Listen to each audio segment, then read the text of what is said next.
Yang terhormat Bapak Adi Irawan, wakil dari Indonesia Corruption Watch. Yang terhormat Bapak Maliki Heru Santosa, anggota Dewan Pengurus Nasional IAI. Yang terhormat Bapak Auki Pratama, Direktur Teknis IAI. Yang terhormat Manajemen Eksekutif Ikatan Akuntan Indonesia, Ibu Eli Zarni Husin dan Bapak Denny Purhadianto, serta rekan-rekan pers yang berbahagia. Assalamualaikum warahmatullahi wabarakatuh, selamat sore dan salam sejahtera untuk kita semua. Pertama-tama kami ucapkan terima kasih dan selamat datang kepada Bapak Ibu sekalian untuk menghadiri acara Ngopi Bareng Akuntan. Acara Ngopi Bareng Akuntan yang telah terlaksana untuk kedua kalinya ini merupakan diskusi bulanan dengan berbagai topik menarik yang diselenggarakan oleh Ikatan Akuntan Indonesia dan Majalah Akuntan Indonesia. Baiklah para hadirin yang berbahagia, sebelum memulai acara, marilah kita simak bersama sambutan yang akan disampaikan oleh Direktur Eksekutif IAI, Ibu Eli Zarni Husin. Kepada yang terhormat Ibu Eli, kami persilahkan.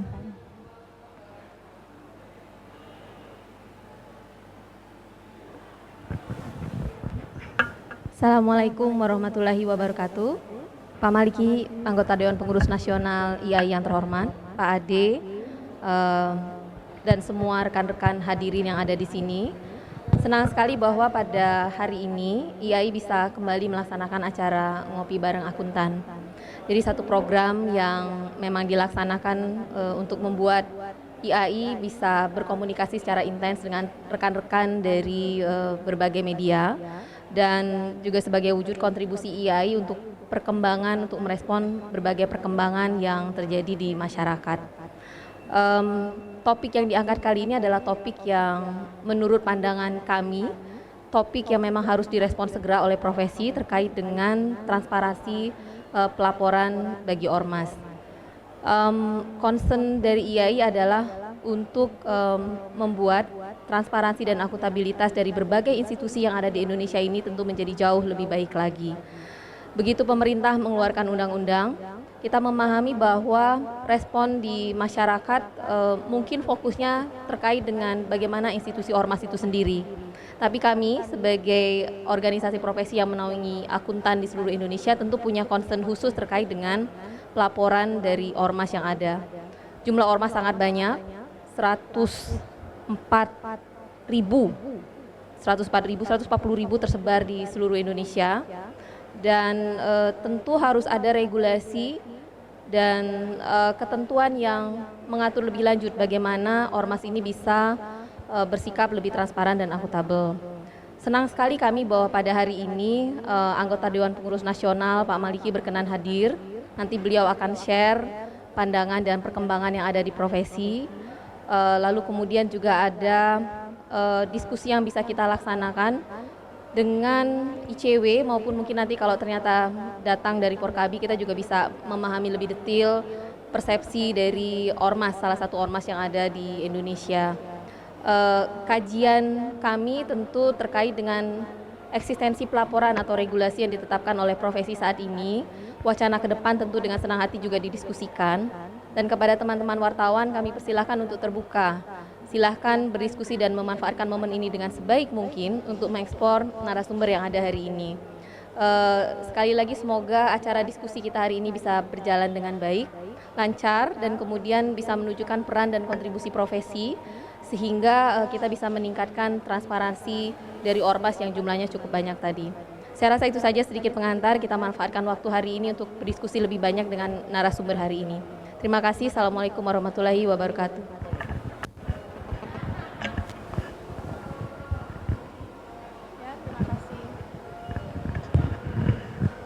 Terima kasih Bu Eli atas sambutannya. Baiklah para hadirin, selanjutnya acara Ngopi Bareng Akuntan akan kami serahkan kepada moderator Bungkus Naini. Kepada Bungkus kami persilahkan.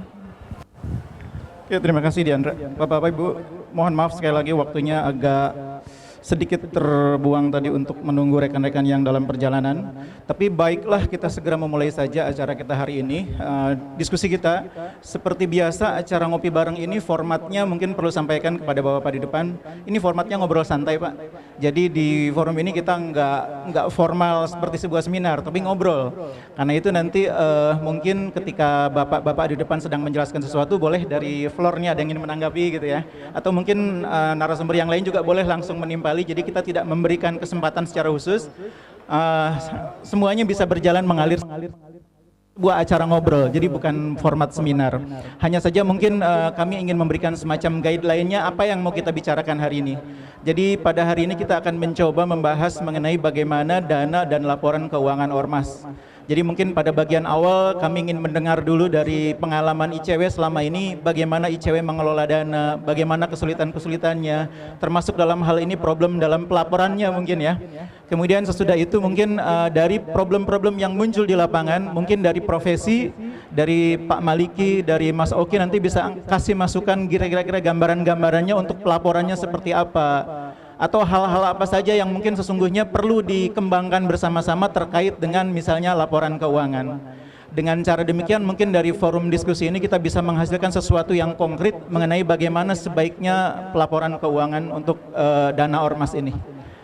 Kira-kira gambarannya seperti itu. Jadi sambil kita menunggu obrolan yang lebih santai, yang lebih mengalir nanti, pertama-tama kita dengarkan dulu pengalaman dari Mas Ade ini dalam kaitannya dengan pengalaman ICW selama ini. Silakan Mas Ade.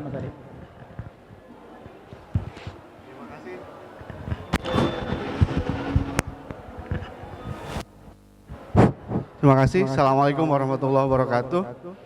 Pertama, sangat terhormat diundang teman-teman IAI untuk sharing bareng, dan saya kira isunya juga cukup baik untuk di-share gitu ya.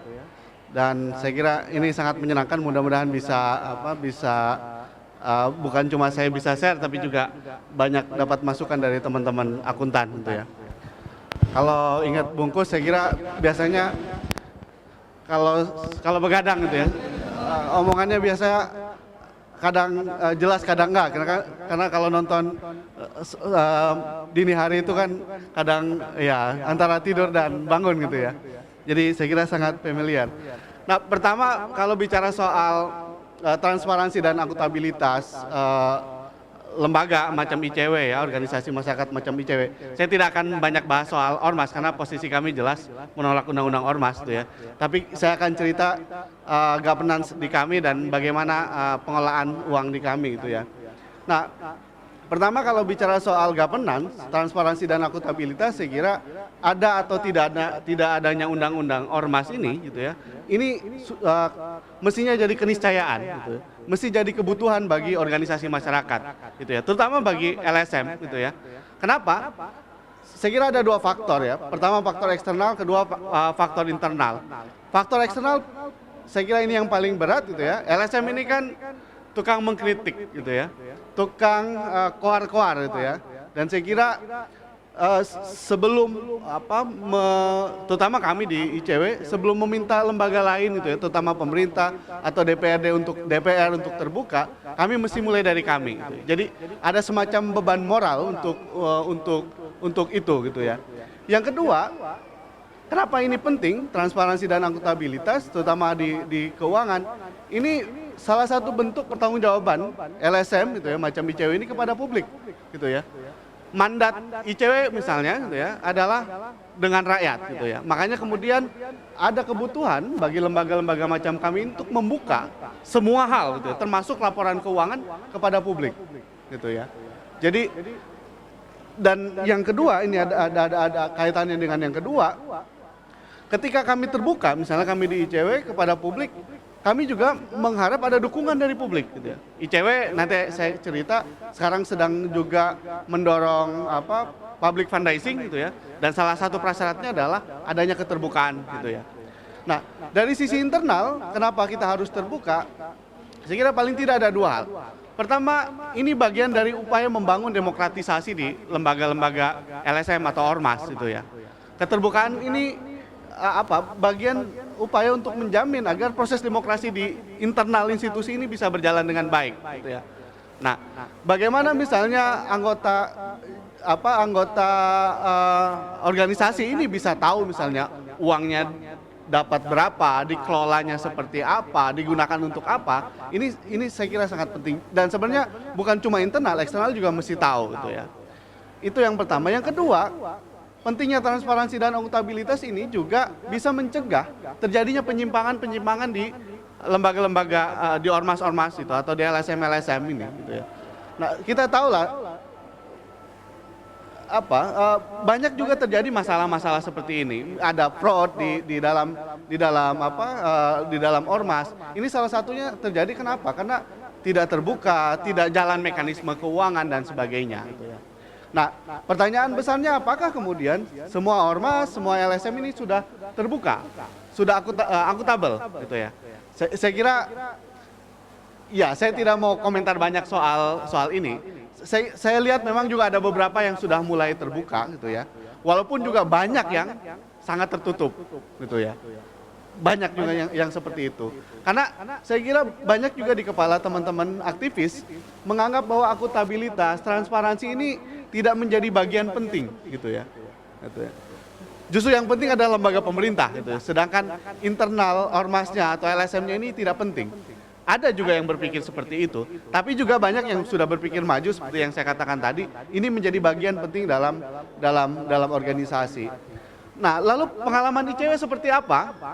Kalau ya saya katakan tadi, kami tradisi soal keterbukaan ini sudah kami buka sejak ya para pendiri kami mendirikan ICW gitu.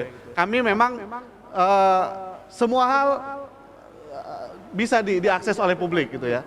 ICW sekarang juga sudah punya pejabat pengelola informasi. Siapapun itu ya, publik bisa mengakses informasi-informasi terkait dengan ICW. Apa saja, soal keuangan, program itu. Bahkan keuangan bukan cuma laporan keuangan yang bisa diminta dari ICW, laporan-laporan yang lebih detail lagi misalnya termasuk kwitansi-kwitansi, asal fotokopi sendiri, itu tidak ada masalah.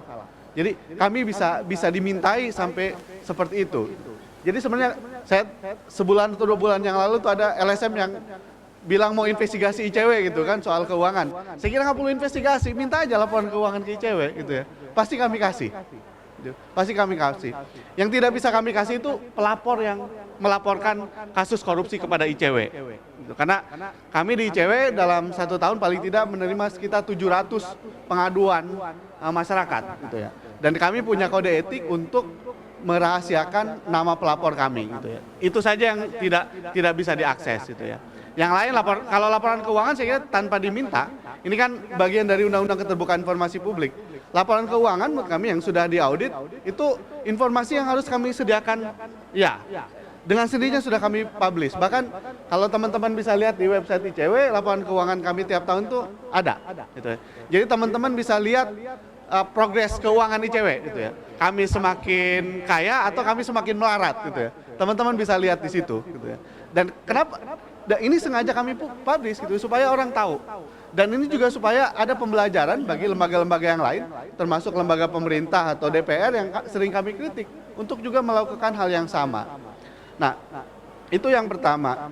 Yang kedua, yang sering menjadi pertanyaan publik sebenarnya soal keuangan. Ini terkait dengan Ikatan Akuntan Indonesia. Soal keuangan kan kita bicara pertama ini sama seperti Jainuddin MZ ini sambil seperti Kultum lah ya. Pertama, uangnya dari mana sumbernya? Ini kan jadi pertanyaan. Yang kedua, cara mengelolanya seperti apa? Yang ketiga, pertanggungjawabannya bagaimana? Ini akan saya jelaskan. Nah, kalau sumber uang ICW kami ada 2 sumber utama. Pertama dari donor, gitu ya. Dari donor. Donor itu mana saja? Donor itu dari banyak lembaga lah ya gitu ya. Kami terima dari Triple Eleven, kami terima dari Asia Foundation dan sebagainya. Teman-teman bisa tahu listnya gitu ya. Nah, pertanyaannya yang sering menjadi bahan serangan juga bagi ICW, kalau dari donor ini kan ICW akan didikte gitu ya. ICW bahkan ada anggota DPR yang bilang ya ICW cuma terima pesanan dari donor terus kemudian membusukkan DPR gitu ya. Dari donor kemudian membusukkan pemerintah. Enggak gitu ya. Saya kira enggak. Kalaupun bicara donor, sebagian besar donor yang ada ini dikelola oleh orang-orang Indonesia yang beroperasi di Indonesia.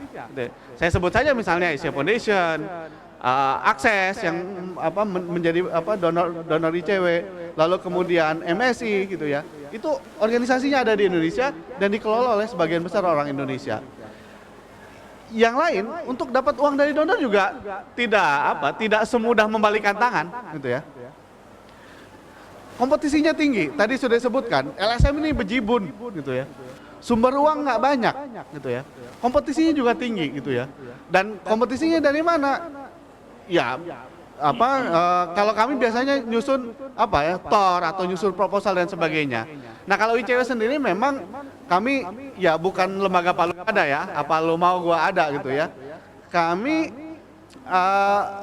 tiap 5 tahun punya namanya strategic planning yang kemudian diturunkan dalam program tahunan. Jadi donor-donor yang bisa menyumbang kami itu donor-donor yang visinya sama gitu ya, tujuannya sama gitu ya. Makanya kemudian kami ikut kompetisi atau mengajukan proposal dan sebagainya ke donor-donor yang memang punya tujuan yang sama. Kalau di luar itu tidak bisa gitu ya. Bahkan kalau ICW clear kami tidak boleh terima uang dari pemerintah. Sama sekali kami tidak boleh terima uang dari pemerintah. Memang kemarin ada isu ICW terima dari KPK, ini saya sekaligus klarifikasi. Itu sebaliknya, KPK yang disumbang oleh kami lewat publik. Karena ada dana saweran untuk KPK gitu ya. Tapi kemudian ya karena kami publish gitu ya, ada anggota DPR yang baca dan tentu saja yang tahu yang baca laporan keuangan kan tidak semua tahu laporan keuangan. Ada juga yang nggak ngerti gitu ya. Makanya kemudian ICW katanya dapat dari KPK. Nah, yang kedua kami tidak boleh terima uang dari perusahaan. Gitu. Perusahaan tidak boleh. Kami juga tidak boleh terima uang dari Bank Dunia, IMF gitu ya, EDB gitu ya. Kenapa kami tidak boleh terima dari lembaga-lembaga tadi termasuk pemerintah? Karena kami mengawasi pemerintah. Karena kami mengawasi lembaga-lembaga tadi. Kalau kami terima uang dari lembaga-lembaga tadi akan ada konflik kepentingan gitu ya. Ada konflik kepentingan. Gitu. Nah, pertanyaannya kemudian laporan keuangannya seperti apa? Nanti saya cerita di bagian kedua ini. Nah, yang kedua, kami terima uang dari donor publik. Jadi sejak tahun 2008 kami diajari oleh dua lembaga sebenarnya, Dompet Duafa dan Yayasan Al-Falah. Gitu ya. Untuk mencari dana dari publik gitu ya. Kami sebut fundraising. Jadi sekarang setiap bulan paling tidak kami dapat sumbangan sekitar 60 juta dari publik. Dan kami punya sekitar 3.000 supporter yang menyumbang antara 70.000 sampai 10 juta. Tapi 10 juta nggak ada, yang paling gede 2 jutaan gitu ya. Jadi dari individu pun harus nama jelas. Nama, alamat gitu ya, NPWP harus jelas gitu ya. Jadi kami agak berbeda misalnya dengan Dompet Duafa gitu ya. Kalau Dompet Duafa masih memungkinkan ada hamba Allah gitu yang nyumbang gitu. Kami tidak boleh gitu ya. Hamba Allah aja nggak boleh, apalagi hamba setan itu nyumbang. Itu tentu saja langsung kami tolak gitu ya. Jadi tapi saya kira ini menarik yang fundraising ini gitu. Kalau misalnya orang mau nyumbang dan ini kecenderungannya cukup tinggi ya. Dulu dalam pikiran kami orang mau nyumbang itu langsung untuk beli tiket ke surga katanya kan. Makanya yang banyak nyumbang itu ke masjid gitu ya, atau kalau lembaga-lembaga ormas ya ke Dompet Duafa gitu ya, Al-Falah gitu ya. Tapi sekarang ternyata orang juga mau nyumbang ke lembaga-lembaga advokasi macam ICW ini, walaupun tetap masuk surga, tapi memang masuk surganya agak memutar kalau nyumbang ke ICW ini, gitu ya. Nah, tapi tetap kelihatan dilihat dari jumlah supporter kami yang cukup banyak, gitu ya. Itu soal sumber pendanaan kami. Nah, pertanyaannya, lalu bagaimana cara kami mengelola? Kami ini punya bejibun SOP gitu ya. Kami punya SOP keuangan gitu. Kalau ICW standar yang dipakai PSAK 45 kalau tidak salah gitu ya. Standar akuntansi untuk lembaga nirlaba gitu ya. Standar soal pengelola keuangan untuk standar pengelolaan keuangan sebenarnya ini sangat detail ya. Kami ada misalnya saya yang membuat kegiatan tentu harus buat pengajuan gitu ya. Pengajuan ini akan di-approve oleh oleh dua pihak. Pertama oleh tiga pihak, manajemen dan manajer keuangan sebagai alat kontrol gitu ya. Baru kemudian uang akan dicairkan oleh kasir, baru kemudian akan ditransfer ke si pengaju anggaran. Pertanggungjawabannya gimana? Pertanggungjawabannya kami maksimal 1 minggu setelah kegiatan harus ada pertanggungjawaban. Dan itu pertanggungjawabannya mesti real gitu ya. Real dalam artian ya kami juga punya SOP. Misalnya hampir sebagian besar kami tidak, yang lamsam itu cuma per diem. Yang lainnya biasanya at cost. Gitu, at cost. Jadi sesuai dengan belanja kami gitu ya, termasuk hotel dan sebagainya gitu ya.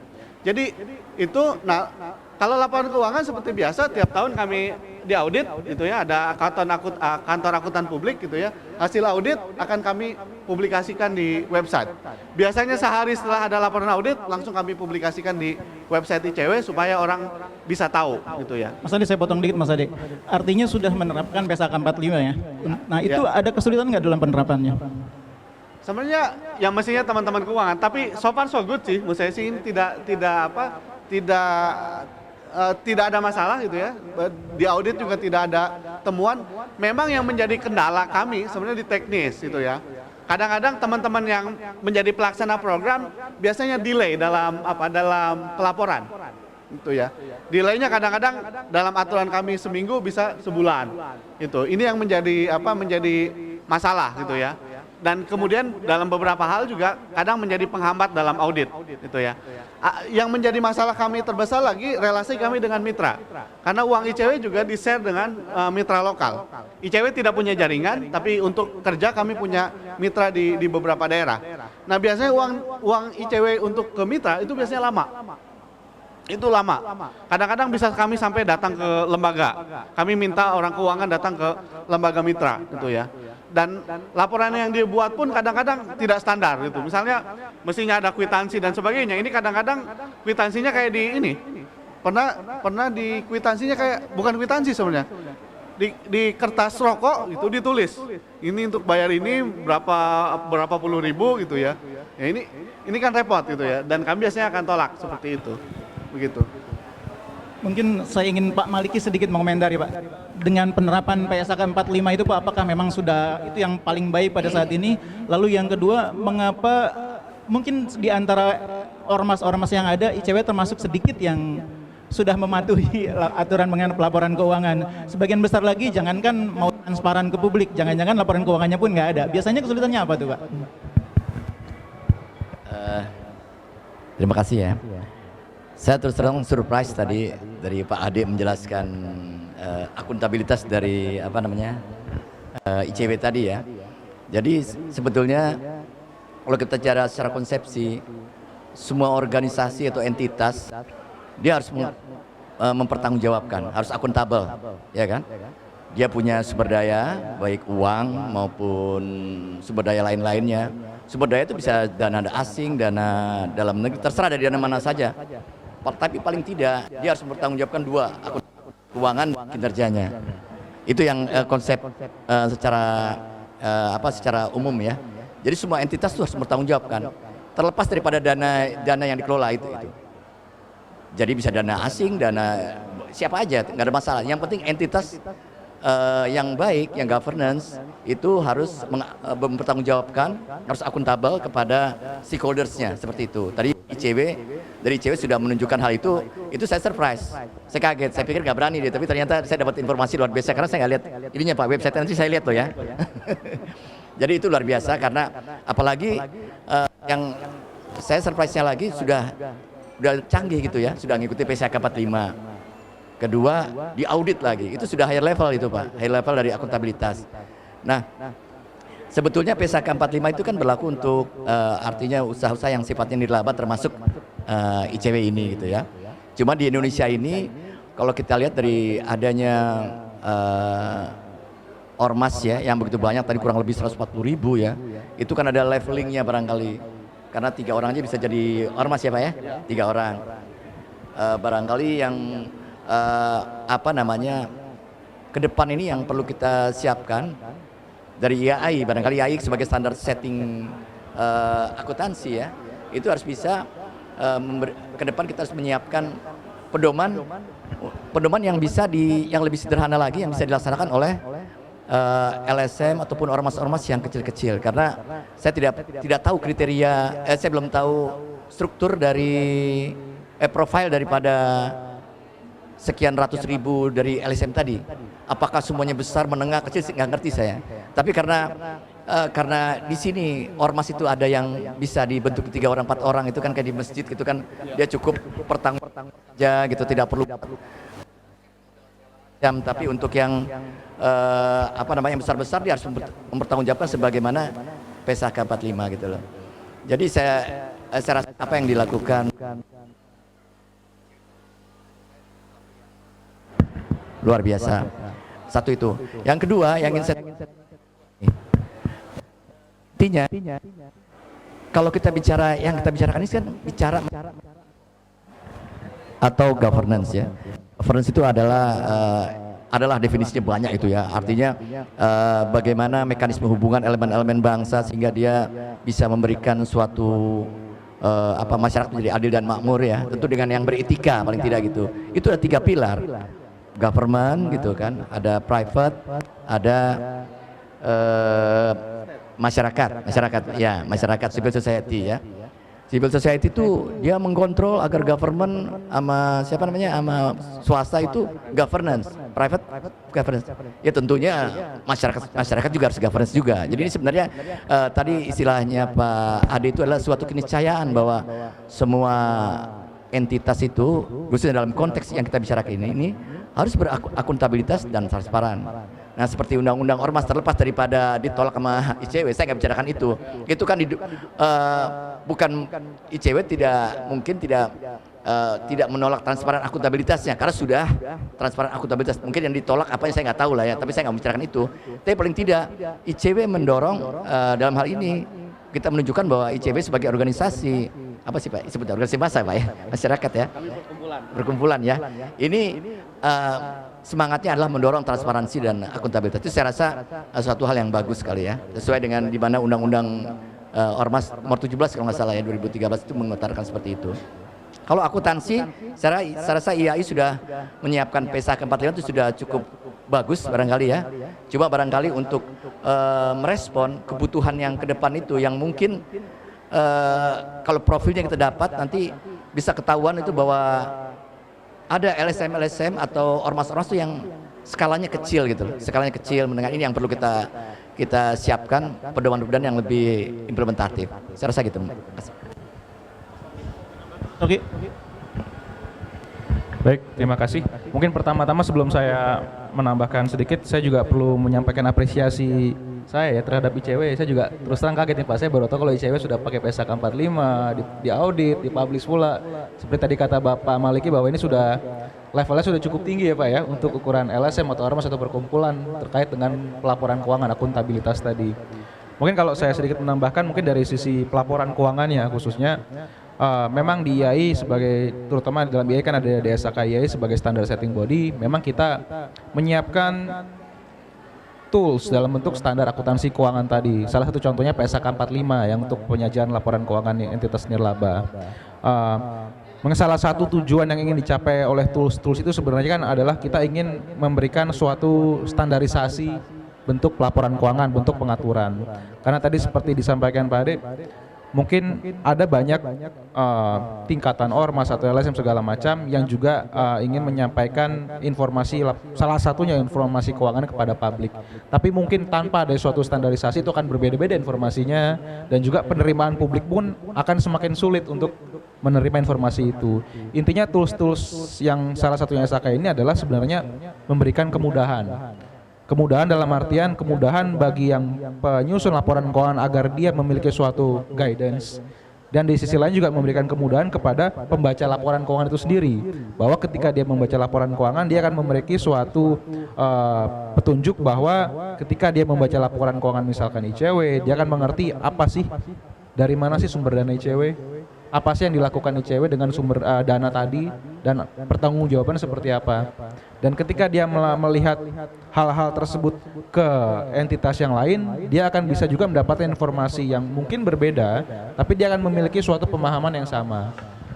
Mungkin perbedaannya adalah ketika kita bicara entitas bisnis di mana fokusnya adalah profit atau yang non nirlaba, di situ ada tujuan untuk membandingkan keterbandingan. Tapi ketika kita bicara nirlaba, kita tentunya kan tidak akan berbicara membandingkan kalaupun ada labanya gitu Pak ya, ataupun apa pendapatan, itu kan kita fokusnya bukan ke situ. Tapi intinya mungkin dari segi pelaporan keuangan memang IAI menyampaikan tools-tools tadi, standar akuntansi keuangan tadi untuk bisa digunakan oleh dalam diskusi kita kali tentunya LSM atau ormas dalam menyusun pelaporan keuangannya.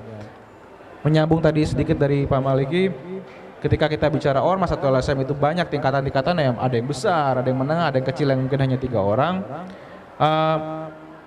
Memang sampai saat ini standar akuntansi keuangan yang bicara dalam konteks nirlaba kita baru punya satu, PSAK 45 terkait dengan penyajian laporan keuangan. Tapi tidak menutup kemungkinan bahwa kalaupun diperlukan suatu turunan dari PSAK itu, di mana katakanlah dalam untuk suatu guidance yang bisa memudahkan, tentunya itu sesuatu yang perlu kita bisa pertimbangkan dan pikirkan sama-sama. Karena pada intinya kalau itu bisa menjadi suatu tools yang bisa membantu tercapainya suatu transparansi, suatu akuntabilitas, tentunya itu kan sesuatu yang bisa kita usahakan sama-sama ya Pak ya.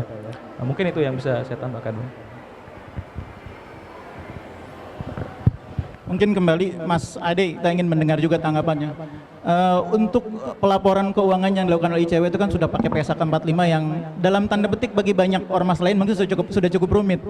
Kadang-kadang iri nggak sih sama parpol? Parpol itu laporannya nggak secanggih ICW gitu.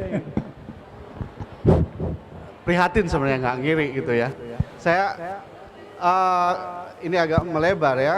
Kami dalam 2 tahun berturut-turut itu melakukan uji informasi laporan keuangan partai politik gitu ya.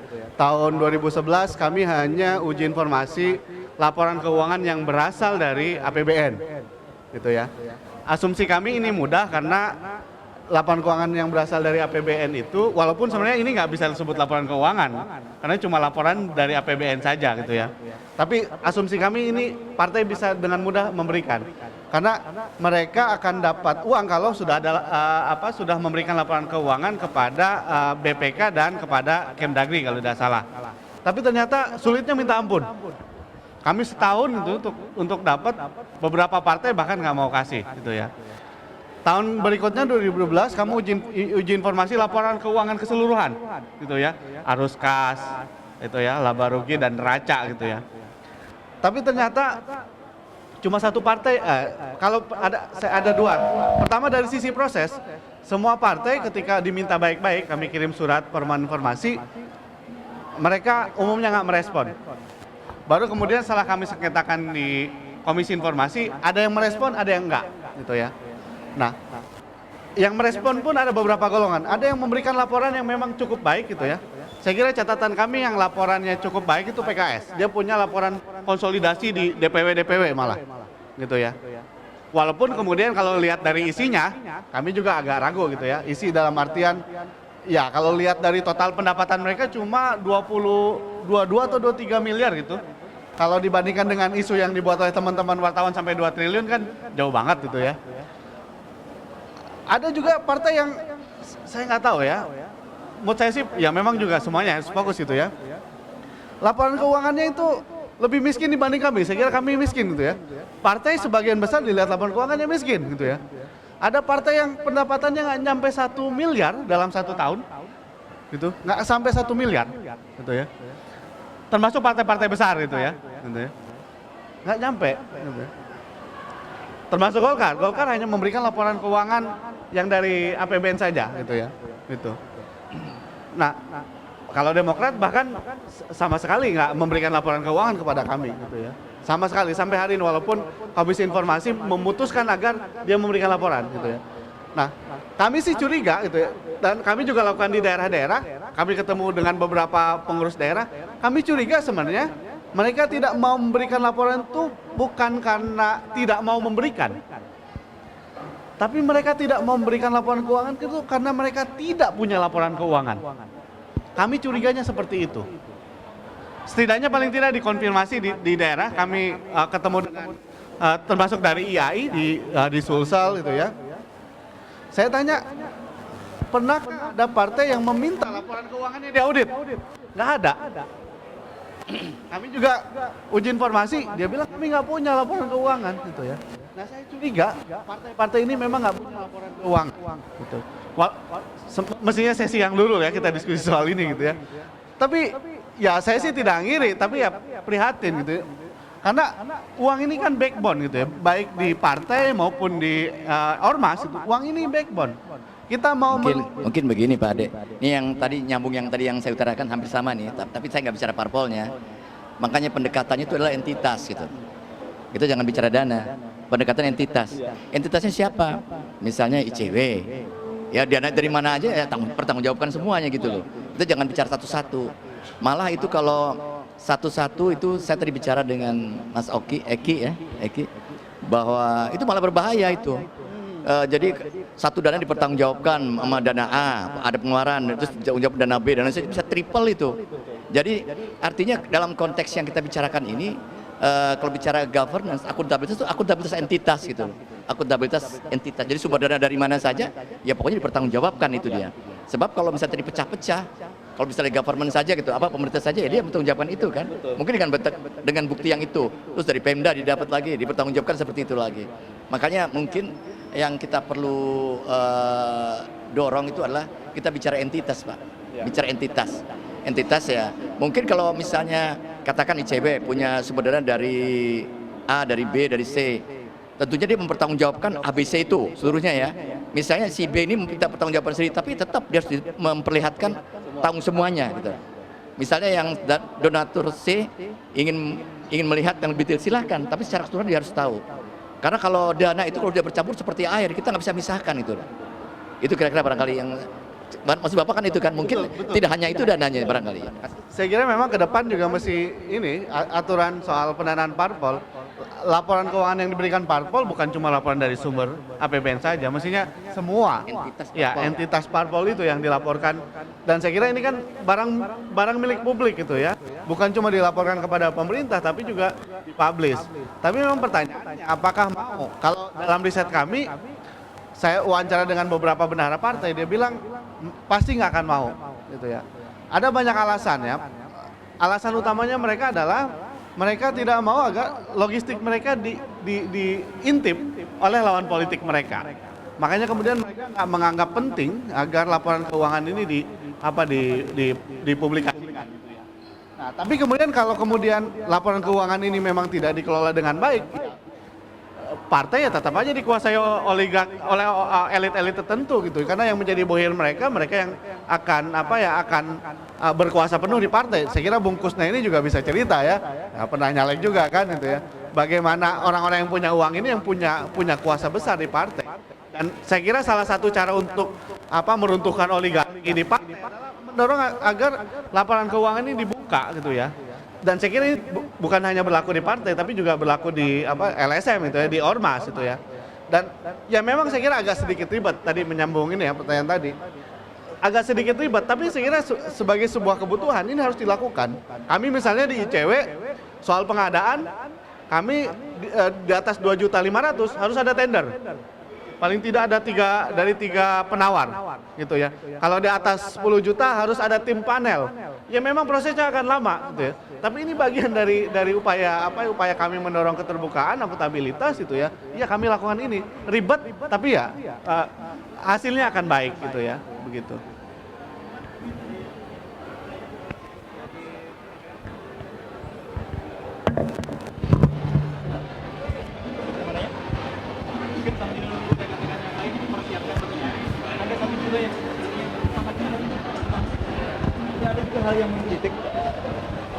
Ada hal yang menggelitik saya pikir terkait dengan undang-undang ormas ini, terkait dengan aturan mengenai dana asing ya Mas Ade ya. Kalau dulu kan dana asing kan memang harus dilaporkan, sekarang kan tidak lagi dilaporkan.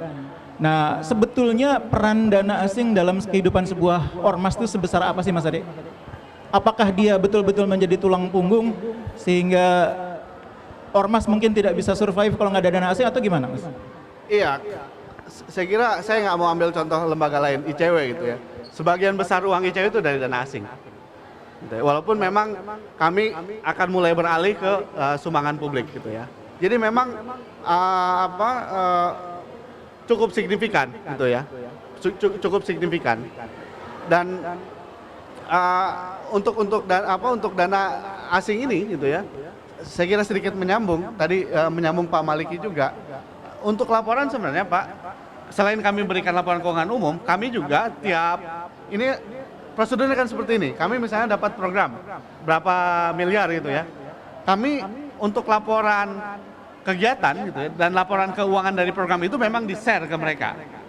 Dalam artian kami pertanggungjawabkan uang mereka itu digunakan untuk apa saja, detailnya gitu ya. Walaupun kemudian auditnya juga kami berikan bahwa dan di dana asing ini mereka juga akan lihat misalnya cost share mereka terhadap kami misalnya saya share dari lembaga itu berapa persen, dari lembaga lain berapa persen, itu dihitung gitu ya. Dan ini akan jadi mereka punya laporan dua, laporan detail uang mereka digunakan untuk apa, dan laporan umum keuangan ICW gitu ya. Jadi sebenarnya yang bisa kontrol, mereka juga bisa kontrol gitu ya. Soal uang mereka diselewengkan atau tidak gitu ya, publik juga bisa kontrol gitu ya. Jadi seperti itu. Nah, sekali lagi soal dana asing, kalau menurut kami sih, saya hampir 12 tahun di ICW, dan sekarang saya di manajemennya ICW, saya jadi wakil koordinator yang ngurus dana asing juga gitu ya. Dan saya kira memang apa ya, untuk uang-uang yang masuk ke ICW, uang-uang asing yang masuk ke ICW, walaupun pemerintah tidak seperti dulu bisa memveto gitu ya, sebagian besar uang yang masuk uang masuk ke ICW ini kan harus sepengetahuan pemerintah. Gitu ya. Paling tidak ada dua lembaga, Kementerian Dalam Negeri dan Bappenas. Gitu ya. Misalnya uang yang masuk ke Asia Foundation yang kemudian diterima oleh ICW, atau dari Akses yang kemudian diterima oleh ICW, itu mesti ada apa? Biasanya mereka akan diskusikan dulu dengan Kementerian Dalam Negeri ataupun Bappenas, gitu ya. Dan saya kira ini dengan sendirinya isu soal kemudian LSM akan didrive oleh orang asing, itu lembaga asing, saya kira dengan sendirinya akan gugur, gitu ya. Yang kedua, Bentar, gini nih Mas Ade, memang ada G2G berarti, G2G itu berarti melalui government ya. Tapi bisa ada juga people to people, dia langsung bisa. Ini yang kemarin disinyalir ada dana asing yang tidak melalui government itu loh. Nah ini mungkin yang maksudnya seperti mungkin tidak semua dana asing sepengetahuan saya ya. Sepengetahuan saya itu tidak selalu melalui government. Itu makanya kemarin ada isu dari PPATK ada sekian juta dolar dan segala macam, itu mungkin karena langsung ke lembaga yang bersangkutan. Jadi itu mungkin yang dipermasalahkan yang seperti itulah barangkali Mas Ade, kira-kira kayak gitu.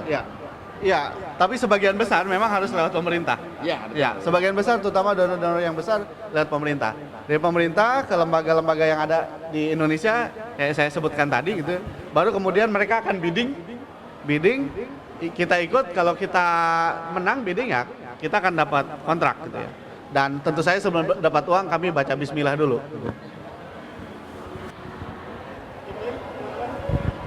Bu Eli, silakan. Mau tanya, biasanya kendala bagi beberapa institusi untuk menyusun laporan keuangan itu adalah terkait dengan SDM yang ada di institusi tersebut. ICW punya berapa orang yang memanage di keuangannya? Itu pertanyaan saya karena ingin tahu dari segi kesiapan suatu ormas, mungkin dia akan bicara bagaimana SDM yang ada di suatu ormas itu juga bisa menyusun laporan keuangan yang baik. Itu yang pertama. Yang kedua mungkin juga menjadi concern bagi kita, Pak Maliki, IAI sebagai organisasi profesi juga melaksanakan training untuk membekali para ormas ini. Jadi suatu ketika apabila regulasi ini memang sudah harus ditaati oleh semua orang, maka tugas kita bersama untuk membuat para ormas bisa menyusun laporan keuangan dengan baik melalui training, pelatihan, atau suatu standar yang memang secara spesifik disusun. Tapi paling tidak saya ingin tahu apakah ada akuntan misalnya yang ada di ICW sehingga kemudian bisa menyusun laporan keuangan sesuai dengan PSAK 45 dengan baik gitu ya. Atau seperti apa sikon sepengetahuan dari Mas sendiri terkait dengan mitra-mitra kita yang lain, ataukah kesadaran untuk melaporkan ini hanya karena memang ada request dari pemberi dana sehingga karena kewajiban seperti itu lantas kemudian ya bagaimanapun mereka akhirnya harus transparan untuk memenuhi kebutuhan dari pemberi dana. Itu aja, terima kasih. Langsung aja ya. ICW dalam setahun paling tidak kami mengelola 12 sampai 14 miliar gitu ya.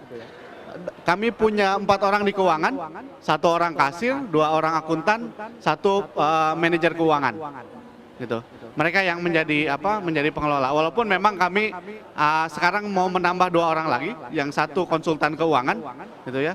Yang 1 kami menambah di akuntan karena alhamdulillah trennya bertambah gitu ya, uang yang dikelola oleh ICW. Itu yang lain saya kira kalau kami bukan karena ada donor, memang di beberapa donor mensyaratkan agar ada SOP keuangan, lalu kemudian akuntan yang jelas dan sebagainya. Bahkan ada beberapa juga yang memberikan training gitu ya. Bahkan yang agak lebih ribet, kadang-kadang satu dengan donor yang lain tuh softwarenya berbeda gitu ya. Yang sekarang kami gunakan softwarenya MYOB ya kalau tidak salah gitu ya. Kami pakai itu. Akhirnya kami pakai software yang itu. Detailnya saya nggak terlalu banyak karena teman-teman keuangan yang tahu banyak. Tapi kami punya 4 orang yang mengelola itu. Lalu ya soal pentingnya governance seperti saya singgung dari awal, ini bukan karena desakan dari donor gitu ya.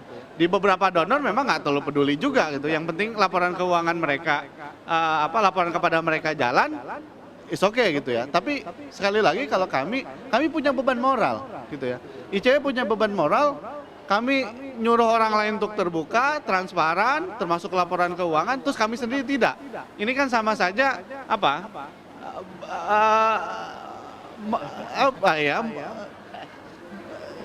pokoknya nggak pantas gitu. Makanya ya nggak bagus lah gitu ya. Makanya kemudian sebelum kami meminta orang lain gitu ya untuk melakukan ini gitu ya, kami yang memulai itu gitu ya. Kami mulai terbuka, bahkan saya katakan tadi program-program ICW bisa di-download, semua aktiviti ICW itu bisa di-download gitu ya. Publik bisa dapat informasi duluan itu. Apa yang kami konfes hari ini juga bisa langsung di-upload di website ICW gitu ya. Jadi ini murni kebutuhan kami dan ini tanggung jawab kami kepada publik gitu ya, kepada orang yang kami klaim, kami perjuangkan gitu ya. Ini kan modal LSM atau Ormas ini mengklaim memperjuangkan masyarakat gitu ya. Nah, salah satu bentuk pertanggungjawaban kami adalah membuka ini gitu ya. Publik bisa tahu ini. Kalau lembaga yang lain ya wallahu a'lam bishawab gitu ya. Cuma ya memang ini juga jadi keprihatinan kami ya. Ini saya kira ini mesti jadi dakwah kita semua gitu ya. IAI maupun model ICW ini agar lembaga-lembaga atau ormas-ormas ini juga ya membuka ini gitu ya. Membuka ini gitu ya. Ya memang ada yang kena tadi gitu, mereka yang tidak membuka karena tidak menganggap penting, tapi juga ada yang mau menganggap penting tapi kemudian ya ribet atau tidak tahu caranya seperti apa gitu ya. Begitu. Dan saya kira mudah saja sebenarnya untuk mengecek apakah lembaga tersebut sudah governance-nya sudah bagus atau enggak, di website-nya dilihat. Kalau mereka cantumkan program, laporan keuangan dan sebagainya, saya kira paling tidak sudah mulai gitu ya. Tapi kalau kemudian itu tidak di-publish, saya kira ya agak jauh bicara itu. Jadi ya saya kira bisa beda-beda tipis nih antara partai dengan ormas ini soal laporan keuangannya. Iya. Mungkin menyambung sedikit tadi ada sedikit statement dari Pak Ade ketika dikatakan ketika mendapatkan dana dari luar, dana asing ya, ada juga mungkin semacam request atau training dari mereka sebenarnya apa sih yang mereka harapkan untuk dilaporkan ya. Mungkin sedikit mungkin bisa dikatakan kekhawatiran juga dari saya ya. Ketika ada bayangkanlah banyak dana asing, banyak badan asing ataupun badan di Indonesia sendiri yang melakukan seperti itu, dikhawatirkan apakah nanti akan terjadi suatu pemahaman dan pelaporan dan juga pengertian yang berbeda-beda, sehingga mungkin disitulah mungkin fungsi salah satunya bagi organisasi seperti IAI untuk memberikan pelatihan dan terutama memberikan pemahaman yang sama. Jadi ketika kita bicara pelaporan keuangan dan juga mungkin secara spesifiknya sebagai contoh PSAK 45, kita sebenarnya punya pemahaman yang sama sebenarnya apa sih yang mau kita capai dengan melakukan pelaporan keuangan ini, kenapa sih kita pakai standar akuntansi yang ini, hasilnya apa sih yang mau kita capai ya, itu salah satunya. Terus mungkin hal berikutnya yang ingin saya komentari juga dari tadi saya mendengar beberapa penjelasan dari Pak Ade juga Pak Malik juga, itu yang ada di kepala saya adalah mungkin karena saya dari teknis Pak ya, jadi yang ada di kepala saya sebenarnya PSAK 45 sebagai salah satu tools yang sekarang sudah kita punya bisa tidak sih untuk bukan memberikan jawaban, bukan berperan sebagai suatu tools yang dapat membantu memberikan semua jawaban-jawaban atas kekhawatiran dan pertanyaan tadi tentang terkait dengan pelaporan keuangan, bisa atau tidak ya. Kalau saya pribadi saya melihatnya PSAK 45 sebagai suatu tools sebenarnya bisa digunakan. Kalaupun ada salah pertanyaan berikutnya yang mungkin permasalahan perlu kita atasi sama-sama, jawab sama-sama adalah mungkin tadi salah satu terkait dengan SDM. Yang kedua juga terkait dengan sebenarnya ini sedikit kekhawatiran yang juga mungkin bukan hanya spesifik ke PSAK 45 tapi juga biasanya PSAK secara umum yang sering saya dapati. Orang itu ketika melihat suatu standar akuntansi keuangan dan mungkin juga peraturan-peraturan regulasi lain itu biasanya sudah takut duluan, Pak, ini terlihat rumit. terlihat banyak yang diminta. Padahal mungkin kalau saya ambil contoh PSK 45, serumit-rumitnya PSK 45, itu kan tetap akan dilihat lagi kepada relevansinya bagi Anda yang sebagai pengguna itu yang mana. Belum tentu semua itu relevan buat Anda. Yang penting adalah selama Anda mencapai tujuan yang ingin Anda capai dengan melaporkan kegiatan Anda, pelaporan keuangan Anda, PSK 45 dijadikan sebagai acuan. Tidak berarti Anda harus merumitkan diri untuk berusaha untuk memenuhi seluruh pengaturan yang mungkin tidak semuanya relevan untuk Anda. Itu mungkin salah satu hal yang bisa saya tambahkan. Tapi di sisi lain pun masih terkait dengan hal itu, lagi-lagi mungkin organisasi seperti IAI bisa berperan di situ dalam artian memberikan pemahaman dan pendidikan tadi. Pemahaman kepada ICW mungkin salah satu yang cukup hebat nih Pak ya, sudah punya tim keuangannya cukup, ada akuntannya, ada manajer keuangannya, tapi mungkin yang lain belum tentu Pak ya. Itu juga salah satu masalahnya. Mungkin itu juga salah satu bisa jadi target kita untuk mencetak SDM-SDM yang bisa memiliki kemampuan, pengetahuan dan pemahaman yang cukup supaya the bigger goal yang ingin kita capai ini, strategi goalnya itu bisa memang benar-benar tercapai ya, dari yang kecil-kecil tadi. Itu salah satunya yang bisa saya tambahkan Pak. Nyambung dari pembicaraan tadi ya. Betul ya, itu kan berperan sebagai standar setter, terus ada fungsi advokasi kan, training. Ini barangkali pada Bu Heli nih, kepada semua nih teman-teman IAI, kita ini kan pernah juga sekarang sedang membuat yang ahli akuntansi pemerintah, ya kan? Itu dalam rangka bagaimana mengisi tenaga-tenaga akuntansi di daerah, tapi bukan seorang akuntan, karena akuntan nggak mau dikerja di Maluku, di mana nggak mau dia, dengan kerja di Jakarta gitu kan. Mungkin dengan menimbang banyaknya ormas yang skalanya bisa beragam, bisa kecil itu, mungkin kita perlu juga mencetak ya tenaga-tenaga ahli akuntansi, tapi bukannya akuntan gitu barangkali ya, untuk bisa memenuhi tadi yang sekian ratus ribu itu orang untuk bisa mempertanggungjawabkan, karena governance itu kan bukan di lisan, tapi harus ada evidence, ada catatan, harus ada bukti, ada pelaporan. Nah untuk ininya kan orang tadi udah takut sendiri dia. Saya sering ketemu dengan orang kalau bicara akuntan udah ketakut sendiri. Kalau diskusi sama akuntan udah kabur dia, karena menganggap hal yang rumit. Sebenarnya kalau menurut saya sih simple aja. Akuntan itu kan cuman dulu kalau bercandanya tuh ada hanya mencatat gitu ya. Ya kan? Semua penerimaan pengeluaran dicatat, buktinya dicatatnya sesuai dengan buktinya tentunya Pak Ade, dengan tender ya tentunya barangkali kan, dicatat sesuai buktinya, begitu bukti disimpan, dilaporkan, itu aja sebetulnya kan. Tapi untuk begitu orang tuh udah ketakutan karena ribet gitu loh. Nah artinya di sini mungkin kita dari IAI itu perlu kembali bagaimana selain menyiapkan standar-standar yang simpel, juga mendorong masyarakat yang di ormas-ormas ini mempunyai ahli-ahli akuntansi, bukannya tidak harus akuntan menurut saya, karena susah mencari akuntan itu karena minim, kecuali kalau untuk yang levelnya ICW yang menengah ke atas barangkali levelnya dari sisi ormas itu tidak apa-apa, tapi kalau yang kecil-kecil mungkin kita perlu menyiapkan tenaga-tenaga akuntansi yang sesuai lah dengan skalanya gitu. Itu barangkali. Saya kira kita sudah memasuki bagian akhir nih karena waktu juga yang mendekati azan maghrib. Terlepas dari upaya ICW dan teman-teman yang sekarang mempersiapkan uji materi ya untuk Undang-Undang 17 2013 ini, tapi saya pikir mungkin teman-teman ICW juga sudah melihat format undang-undang yang baru nanti, kalau memang nanti diterapkan, itu dari sisi pelaporan keuangan, apa hal-hal yang bisa dikasih masukan oleh teman-teman ICW berdasarkan pengalaman di ICW sendiri maupun dari masukan teman-teman ormas, apa masukannya? Soalnya misalnya salah satu contohnya disebutkan dalam undang-undang itu, ormas wajib membuat laporan keuangan, tapi standarnya apa nggak disebutin misalnya gitu ya. Nah berdasarkan pengalaman ICW maupun masukan teman-teman ormas, kira-kira apa yang bisa dikasih masukan?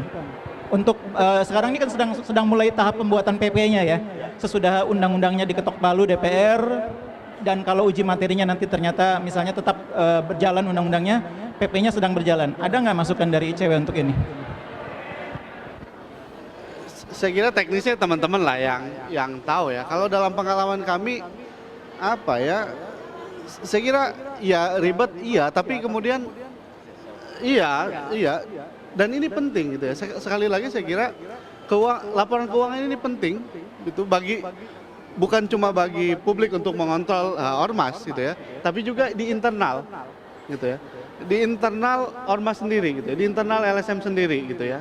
Kalau kami di ICW bahkan sampai antar gaji kita juga udah tahu gitu ya, karena kalau di ICW formulasi gaji 1:5, yang paling bawah nggak boleh 5 kali lebih besar, maksimal 5 kali lipat.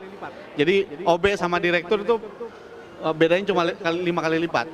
Kami bisa sampai tahu seperti itu, sehingga misalnya di antara kami bisa kontrol, misalnya ada anak ini gitu ya, tiba-tiba misalnya punya mobil mewah gitu, dari mana gitu ya, gajinya kita tahu itu semua gitu ya. Nah itu yang pertama. Yang kedua, dengan sistem pengelolaan keuangan seperti ini juga bisa mencegah penyimpangan-penyimpangan. Di ICW bukan tidak pernah ada kasus, gitu. Kami bisa detect gitu ya, kami bisa detect gitu ya. Bahkan yang lalu kami eliminir orang dari ICW karena misalnya ada problem di pertanggungjawaban keuangan gitu ya. Kami eliminir kan seperti itu. Jadi dengan laporan keuangan ini orang bisa akan tahu potensi masalah yang akan muncul gitu. Bahkan dengan punya laporan keuangan kami bisa prediksi. Kami bisa hidup berapa tahun lagi gitu ya. Kami bisa prediksi gitu ya. Jadi saya kira sekali lagi memang ini hal yang penting dan harus dimulai dari mana? Ini harus ada kemauan bukan cuma ormas ya, di semua lembaga gitu, termasuk partai, untuk melakukan keterbukaan termasuk dalam pencatatan dan pengelolaan keuangan ini gitu ya. Saya kira modal penting itu. Kalau sudah ada kemauan, pasti mereka akan cari orang ke IAI untuk bantu atau rekrut akuntan atau orang yang ngerti soal keuangan gitu ya. Saya kira itu. Karena secara teknis mereka yang akan bantu gitu ya. Dan kami di ICW sendiri memang orang keuangan kami itu bawel-bawel, Pak. Ya, bawel-bawel. Jadi kalau kita kegiatan lebih dari seminggu, itu didatangi. Kalau enggak, kita ada mekanisme untuk mempermalukan. Jadi kalau ada ini, biasanya kami sebut uang muka karena belum ada pertanggungjawaban kan. Orang-orang yang dalam 1 bulan, orang-orang yang uang mukanya paling besar itu yang paling malu itu. Di publikasi. Nanti biasanya di ICW kan dikomentari gitu ya, wah gitu ya. Dan ya ini yang terjadi di kami itu ya. Jadi sudah sampai seperti itu mekanisme yang kami buat. Dan tentu saja ini akan lebih memudahkan kita kerja gitu ya. Akan lebih sangat memudahkan. Kalau saya sendiri di manajemen akan lebih mudah untuk mengontrol gitu ya. Mudah, walaupun memang ribet. Kalau saya tiap bulan harus mengecek buku bank. Saya mesti cek aktivitas arus kas. Itu tiap bulan gitu ya. Tiap bulan gitu. Kami harus cek. Jangan sampai kemudian ya ini kadang-kadang memang salah pencatatan atau apa gitu ya. Itu fungsi saya misalnya ngecek gitu ya. Satu-satu gitu. Ya ribet tapi ya kemudian ini penting gitu ya. Kami tahu, kami juga bisa kontrol teman-teman gitu ya di manajemen ICW gitu ya.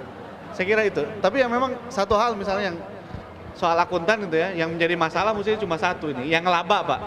Dari dulu nggak pernah bebas, itu labanya ditahan terus, nggak pernah dapat remisi.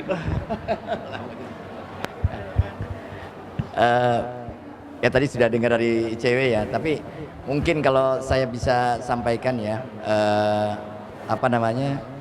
prinsipnya itu bahwa semua entitas itu harus transparan dan akuntabel, harus governance istilahnya. Nah lebih konkret lagi antara lain adalah transparan dan akuntabel. Jadi terlepas daripada itu ada aturan atau tidak itu sebetulnya gitu ya. Cuma dengan ada aturan yang ada itu mendorong semua harus transparan dan akuntabel. Jadi kalau Pak Ade itu setuju dengan transparan akuntabelnya saya rasa itu nggak ada masalah. Nah dari sini tentunya IAI berperan untuk bisa bagaimana memberikan tools bagaimana transparansi akuntabilitas yang baik terhadap organisasi khususnya ormas-ormas ini gitu. Antara lain yang sekarang sudah kita siapkan PSAK 45 dan ke depan mungkin kita siapkan lagi untuk memenuhi kebutuhan apa yang sekarang yang nyata terjadi, yang tadi saya utarakan bahwa ada sekian ratus ribu yang mungkin skalanya beragam, yang itu perlu kita pikirkan ke depan. Saya rasa itu dari saya. Saya menambahkan, sebenarnya di NGO sendiri sekarang sudah ada inisiasi dari beberapa lembaga yang dimotori LP3ES kalau tidak salah, untuk juga mendorong hal yang sama. Saya kira ini juga bisa dilakukan bareng dengan teman-teman IAI ya gitu ya, untuk campaign soal keterbukaan di ormas ini gitu ya. Jadi sekali lagi memang betul mau ada aturan undang-undang ormas atau tidak gitu ya. Ini harus jadi kebutuhan bukan cuma sekedar gugur kewajiban gitu ya. Dan saya kira beberapa teman-teman NGO sudah mulai ya di pusat yang saya katakan tadi monitori oleh LP3S dengan jaringan-jaringan di daerah gitu ya, begitu.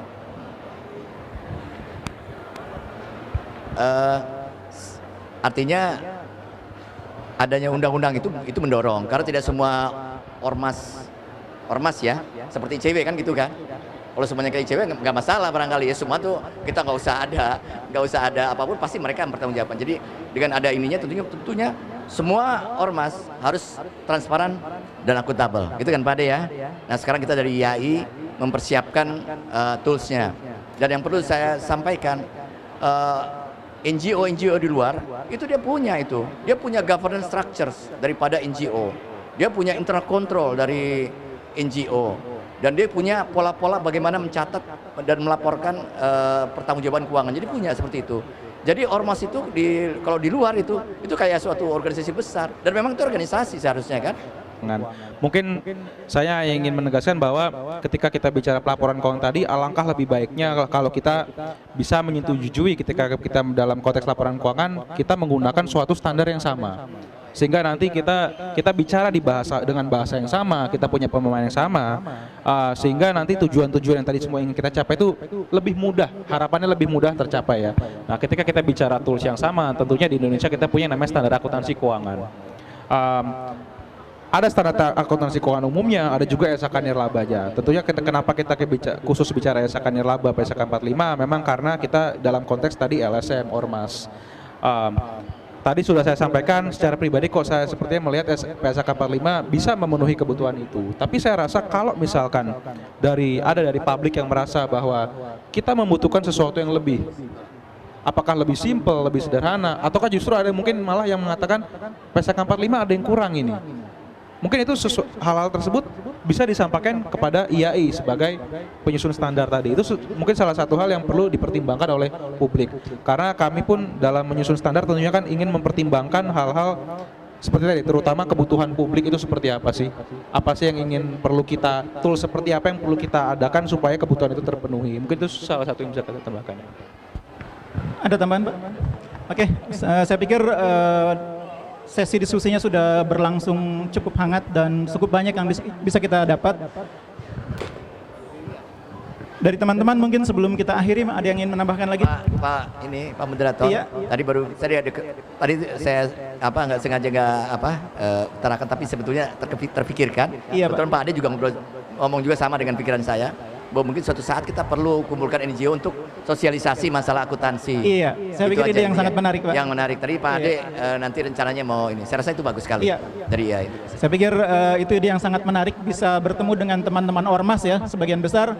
Karena hari ini kan kita mendengar pengalaman dari ICW yang tidak punya kesulitan dengan persoalan pelaporan keuangan. Tapi di luar sana ada ribuan organisasi massa yang lain yang mungkin punya masalah dengan persoalan pelaporan keuangan ini. Betul nggak Mas Ade? Pasti banyak ya.